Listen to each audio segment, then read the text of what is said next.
ക്രിസ്മസിന് പ്രത്യേകിച്ച് പരിപാടിയൊന്നും ഇല്ലാത്തതിനാൽ കേക്കൊക്കെ കട്ട് ചെയ്തു അങ്ങനെ ഇരിക്കുകയായിരുന്നു. അപ്പോഴാണ് ഓർത്തത് എങ്ങോട്ടെങ്കിലും ഒന്ന് കറങ്ങിയാലോ. പിന്നെ ഒന്നും ചിന്തിച്ചില്ല, ക്രിസ്മസിന് പോവേണ്ടത് ചർച്ചിലല്ലേ. അങ്ങനെ ഞങ്ങൾ വ്ളാത്താങ്കര ചർച്ചിൽ പോയി. എന്തായാലും പോയത് നല്ലതായി കേട്ടോ. ഞങ്ങളെ വരവേൽക്കാനായിട്ട് അവിടെ നല്ലൊരു ക്രിസ്മസ് പാപ്പ ഉണ്ടായിരുന്നു. പിന്നെ ഞങ്ങളൊരു അക്വേറിയം മോഡൽ സെറ്റിങ്സിലോട്ട് കയറി.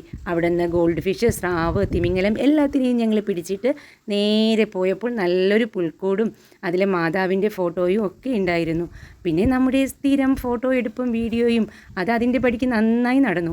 ഫോട്ടോയ്ക്ക് വേണ്ടിയിട്ട് പോസ് ചെയ്യുന്നതിനിടയ്ക്ക് ഞാൻ ഡാൻസും ആട്ടോ ഒക്കെ ആയി. പിന്നെ ഞങ്ങളൊരു ഗുഹയ്ക്കകത്തൂടെ കയറി. അങ്ങനെ വെള്ളച്ചാട്ടത്തിലൂടെ കടന്നു പോയിട്ട് ഞങ്ങൾ എത്തിയത് ഒരു റൂമിലാണ്.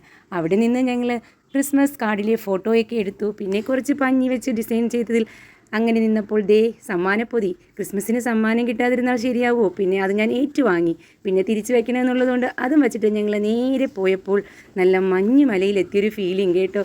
നല്ല മാനുണ്ടായിരുന്നു. ആ മാനിൻ്റെ ഇടയിൽ കൂടി 1 2 3 4 5 6 എന്ന് പറഞ്ഞ് നമ്മൾ പോയപ്പോൾ ഓർമ്മ വന്നത് പണ്ട് സ്കൂളിൽ ഓറഞ്ച് സൈമൺ അത് കളിച്ചതാണ്. ഈ സ്റ്റെപ്പ് കണ്ട് നിങ്ങൾ പേടിക്കേണ്ട, ഇത് അമ്മയുടെ മാത്രം സ്പെഷ്യൽ സ്റ്റെപ്പാണ്.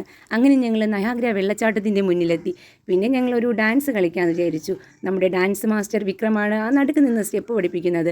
വിക്രമിൻ്റെ സ്റ്റെപ്പ് കളിച്ച് ഞങ്ങളെല്ലാം പാളിപ്പോയി. പിന്നെ ആൾക്കാരും കൂടെ ചിരിയായപ്പോൾ ഞങ്ങൾ അവിടെ നിന്ന് നേരെ ഓടി രക്ഷപ്പെട്ടു. പിന്നെ കുറേ സ്റ്റിൽ മോഡൽസ് ഉണ്ടായിരുന്നു. അതൊക്കെ കണ്ട് അങ്ങനെ പോയപ്പോൾ നമ്മുടെ മ്യൂസിയത്തിലെ ജിറാഫ് ഇവിടെ വന്ന് നിൽക്കുന്നു. പിന്നെ അതിൻ്റെ അടിയിലൂടെ ഞങ്ങൾ കയറി ഇറങ്ങി. പിന്നെ അവിടെയും ഡാൻസ് തന്നെ. അങ്ങനെ വന്നപ്പോൾ ഒരു അപ്പൂപ്പൻ ആരാധനയ്ക്കറിയില്ല. പിന്നെ അതിൽ പാറു പോയി, അമ്മയും പോയി, എന്തൊക്കെയോ രഹസ്യങ്ങൾ പറഞ്ഞു. പിന്നെ ഞങ്ങൾ മുള കൊണ്ടുള്ള ഒരു നല്ലൊരു ഹട്ടിലെത്തി. ആ ഹട്ടിലൂടെ ഇങ്ങനെ വെള്ളം ഒഴുകുന്നുണ്ടായിരുന്നു കേട്ടോ. ശരിക്കും എന്താ നമ്മൾ വയനാടൊക്കെ പോയൊരു ഫീൽ ഉണ്ടായിരുന്നു. അവരുടെ പുറത്തൊക്കെ വെള്ളം തെളിച്ചിട്ട് ഓടുന്ന എന്നെ എല്ലാവരും കൂടി വളഞ്ഞിട്ട് ആക്രമിച്ചു. പിന്നെ ഞങ്ങളൊരു കിണറിലെത്തി. അതിലെത്തി നോക്കി. പിന്നെ വീഴാതെ പിടിച്ച് രക്ഷപ്പെട്ടു. അങ്ങനെ ഞങ്ങൾ വീണ്ടും പോയപ്പോൾ ചർച്ചിലെത്തി. ചർച്ചിനകമൊക്കെ നന്നായി അലങ്കരിച്ചിട്ടുണ്ടായിരുന്നു. അവിടെ പ്രാർത്ഥിച്ചതിന് ശേഷം ഞങ്ങളുടെ ക്രിസ്മസ് സെലിബ്രേഷൻ എൻഡ് ചെയ്തു. എല്ലാവർക്കും ഹാപ്പി ക്രിസ്മസ്.